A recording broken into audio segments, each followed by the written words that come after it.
Chérie FM. Le point sur l'actualité à Bordeaux et dans la région avec Christophe Leroy. Bonjour à tous, très bon réveil. On commence avec le temps. La météo avec Anacourt, votre formule soutien scolaire. Avec un temps d'hiver, enfin en Gironde, il arrive avec donc un ciel plutôt bien dégagé et donc du soleil pour aujourd'hui et pour les prochains jours d'ailleurs, avec des températures qui vont commencer petit à petit à baisser. Alors pour cet après-midi, nous n'aurons que 11 degrés, c'est moins que les jours précédents. Ce matin, il fait 4 à Belin-Bellier et Coutras, 6 à Bordeaux, 7 sur Arcachon.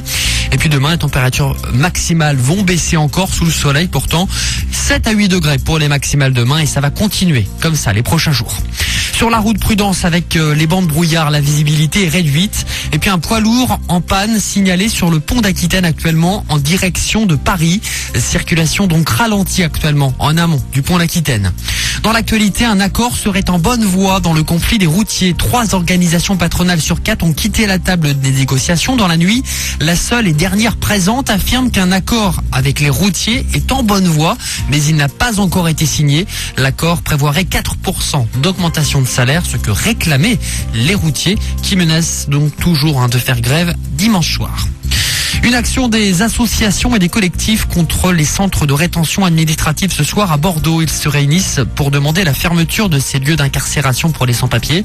Détruit par un incendie en début d'année, le centre de rétention de Bordeaux situé à Mériadec au commissariat est fermé depuis janvier. Un projet de construction est prévu pour 2010. Rassemblement donc ce soir 19h30 place Stalingrad. L'épidémie de grippe A à Bordeaux, le centre de vaccination de l'atelier municipal sera ouvert sans interruption aujourd'hui de 8h30 à 22h.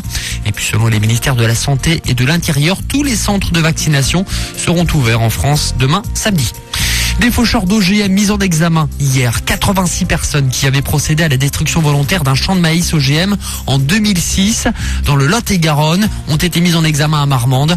Des faucheurs qui s'étaient dénoncés eux-mêmes. Cela pourrait constituer le plus gros procès en nombre de faucheurs volontaires. Enfin, une grande embrassade contre l'homophobie, c'est demain à Bordeaux, dans toutes les grandes villes d'Europe d'ailleurs.